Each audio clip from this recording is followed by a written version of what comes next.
Assalamu alaikum. It's early morning. It's the only time I have when everything is quiet. We've got twins in here. They start running, you can't hear a thing.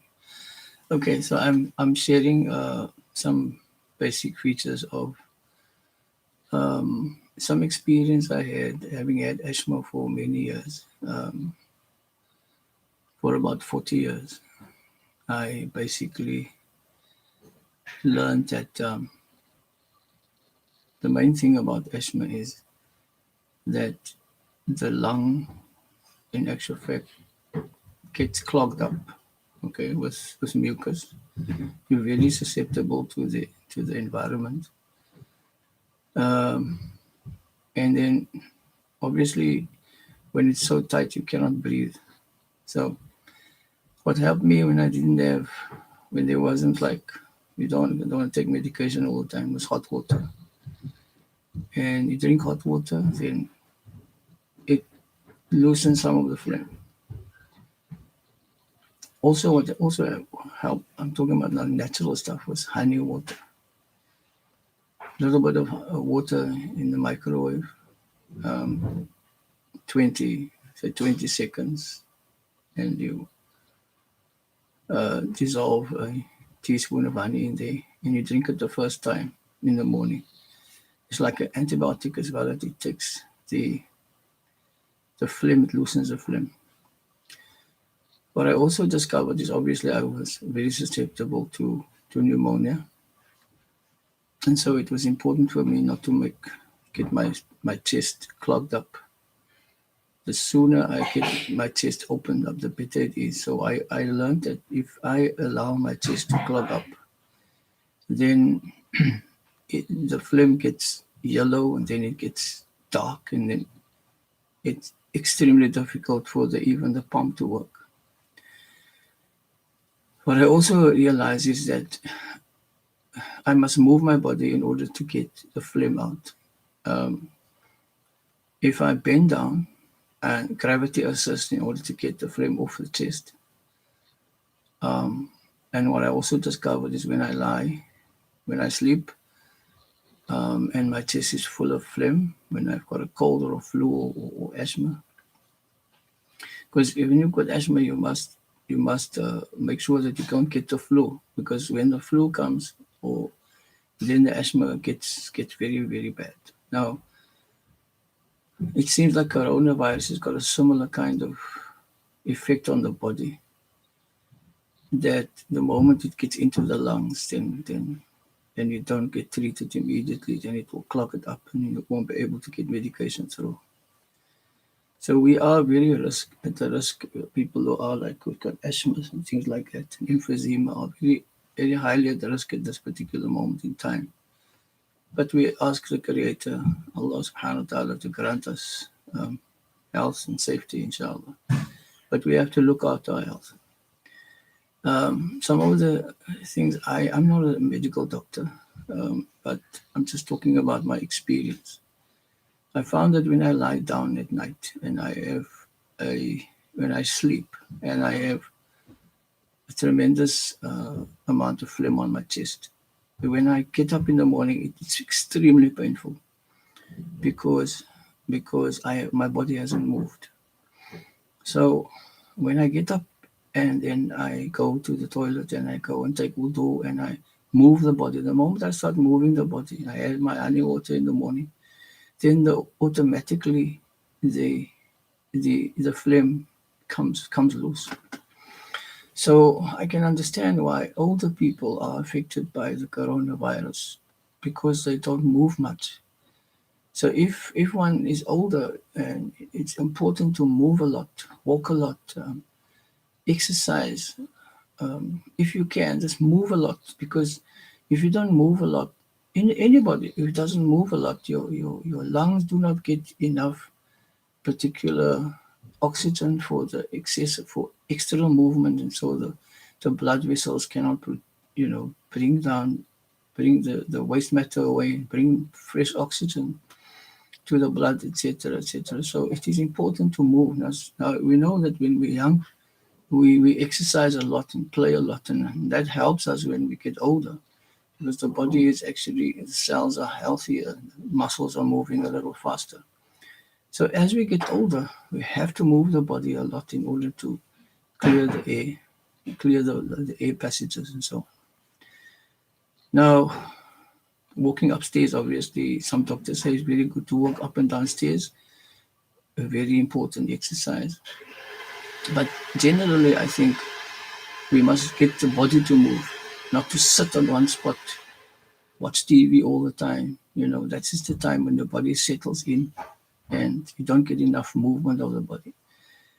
Now, it's important to have movement of the body so that the heartbeat is at a good rate, which pushes the body through, blood through the body, and that you get fresh oxygen, and then the waste matter gets away. And so it heals faster because the cells heals faster.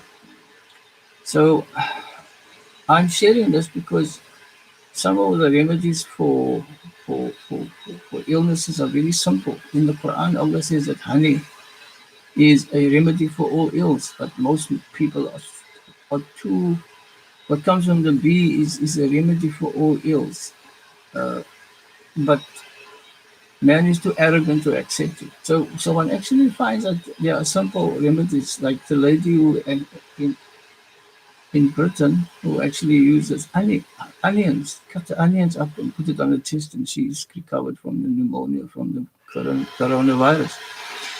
Now, when I was a young child, my mother used to cut onions and put it on my sister's head in a cloth, like it's in a cloth, and it would actually take her out of her fits. She used to get fits regularly, and it would take her immediately out of the fit.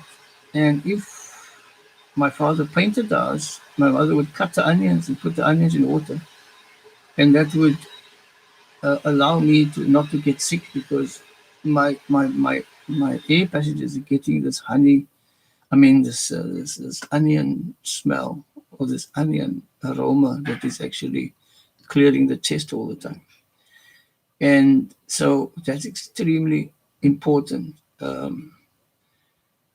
And these are things which are very simple, but I think we try to complicate our lives more, and then we become dependent on heavy medications, etc. And those medications have side effects, and then we, like one friend of mine who worked in the research in terms of hearts, he said to me, many people in actual fact die of the side effects of the medication for the heart conditions than actually from the heart itself. So yeah, it's a time for us to actually look at ourselves and see how we function and how we relate to each other.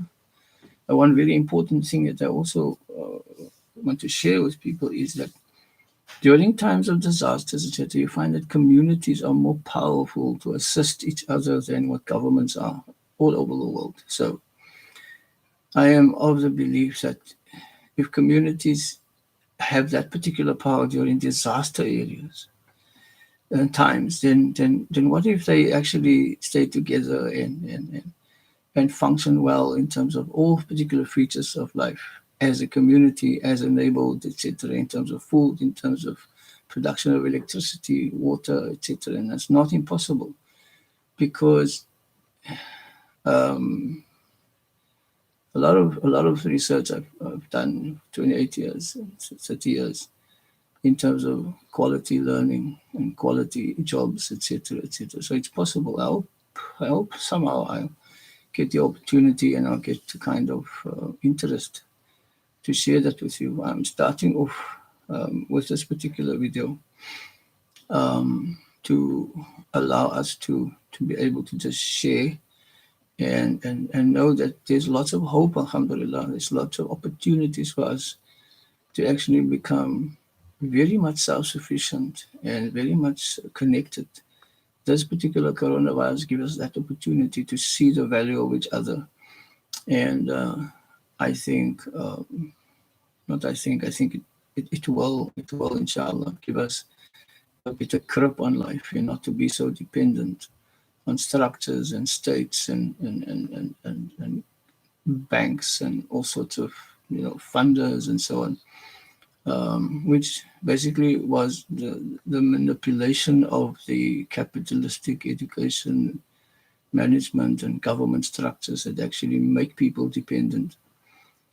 Coming to that point, one must realize that one of the things that particular industrialists did with some states, etc., is to destroy trees and to replace it with housing and with building, etc. And that obviously reduces the capacity of the earth to produce clouds for rain. So the water production will drop.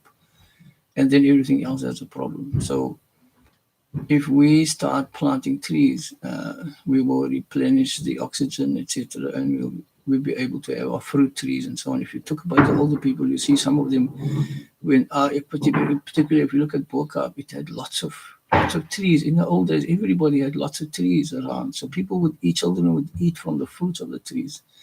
But when you start cutting these trees off, you don't have actually food. So the best is to start replanting trees that can bear fruits and so on.